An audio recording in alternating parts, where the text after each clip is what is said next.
Bonjour à toutes et à tous, aujourd'hui on va parler d'un photographe que j'aime fort, Irving Penn. Alors Irving Penn.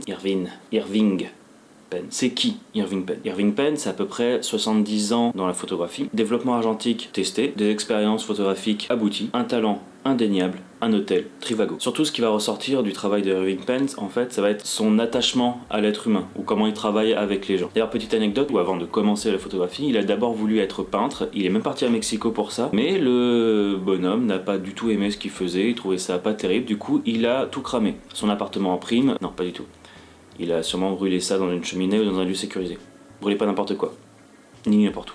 Irving Penn, il s'est acheté son premier appareil photo à 21 ans et il faut se rendre compte qu'en à peine 5 ans, il a déjà fait la une de Vogue. Alors c'était une nature morte, mais cette première une-là va lui en ouvrir d'autres. 3 mois plus tard, en fait, il va refaire la une de Vogue, mais déjà avec un portrait de Pablo Picasso, qui est superbe. Du coup, on commence à se douter que le bonhomme est devenu important au monde de la photographie, mais en fait, comment ça? Pourquoi? Alors ça va être pour son œil, bien évidemment, mais ça va être surtout pour sa manière de travailler avec les modèles au service de l'image. On va prendre un exemple simple, il a fait une longue série dessus qui est absolument extraordinaire, ça va être une série sur des personnalités publiques, et ce qui est absolument incroyable, c'est la façon dont il a traité ces personnalités. Par exemple, tout simplement en les mettant au coin. Ouais, genre puni au coin. Et en fait, c'est un procédé qui est peu répandu à l'époque, personne ne traite des personnalités comme ça. Et lui, ce qu'il a fait en fait, c'est que dans son studio, il a aménagé un coin, un endroit exigu, et il a fait poser ses personnalités dans cet endroit-là. Il voulait rompre la perfection qu'on applique à ces gens. C'est vrai que très rapidement, un artiste ou une personnalité, on va l'ériger en termes de demi-dieu, et Irving Penn, il voulait rappeler que ça restait des êtres humains. Et en fait, en les mettant au coin, il va se rendre compte qu'il va y avoir une certaine personnalité plus précise qui va se dégager de chacune des personnes. De voir comment ils vont s'attribuer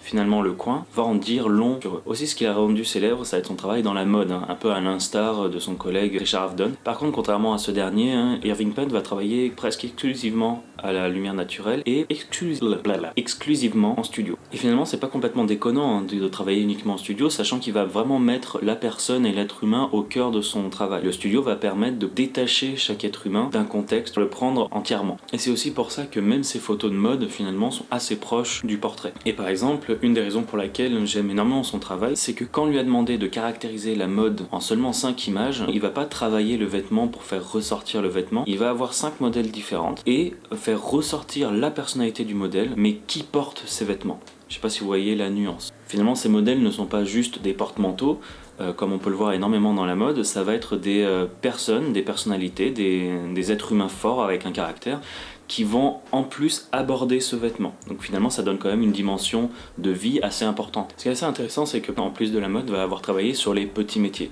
C'est-à-dire tous les métiers que l'on peut voir dans la rue, que ça soit du pompier, que ça soit vendeur de journaux à l'époque, va utiliser le même fond qu'avec ces modèles de haute couture. Ce fond-là va permettre de nettoyer un petit peu et de faire ressortir la personne ou le vêtement, suivant la grande couture, et de briser un certain anonymat. Alors maintenant que je suis en train de monter la vidéo, je me rends compte qu'il y a une chose sur laquelle je ne suis pas revenu ou que je n'ai pas parlé suffisamment, c'est qu'avant toute chose, Irving Penn était un portraitiste de très très haut niveau, de très grand talent et de très grande sincérité, de très grande douceur. Et je vais en profiter pour partager plusieurs photos là en ce moment qui me plaisent, des portraits qu'il a fait de personnalités ou de personnes complètement anonymes. Voilà, c'était avant tout un très grand portraitiste.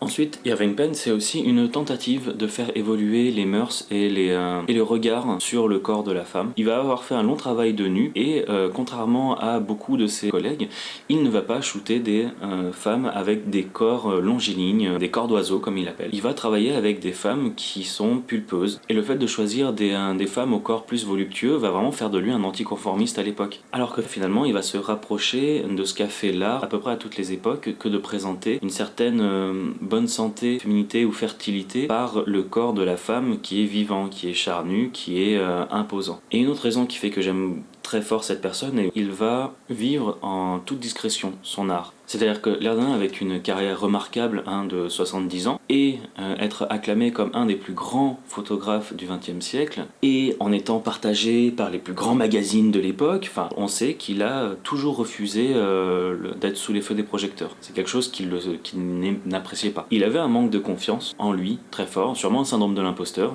mais on l'a jamais compris en tant que tel dans ses photos, alors qu'une interview avec le New York Times par exemple nous a fait savoir une phrase que Irving a dit pendant son interview qui est « Dans mon studio aussi, je ne veux rien de grandiose. je ne me sens pas grandiose, parce que je suis rempli de doutes à propos de mon habilité à prendre la photographie que je suis sur le point de prendre. Je me sens assez proche de ce sentiment-là. Je doute énormément avant de faire la photo, et finalement je suis juste rassuré d'avoir réussi à faire la photo une fois que je la vois sur mon boîtier ou une fois que je la vois dans mes logiciels de retouche. Lui en plus c'était l'argentique, donc je veux dire entre le moment où il prend la photo et le moment où il la développe, il peut se passer quand même un petit peu de temps. Je peux comprendre que tu sois un peu plus en stress, mais voilà, l'air de rien, c'est un des plus grands photographes que la Terre ait porté en termes de mode et etc. Mais pourtant il va quand même douter à chaque fois qu'il va faire une photo de sa capacité à faire cette photo. Et je trouve ça dur. Vers la fin de sa vie, à 85 ans, il va créer l'une des œuvres les plus abouties de sa carrière et aussi les plus expérimentales. Vogue va le charger de faire une photo pour traiter des méfaits de l'eau froide sur la peau.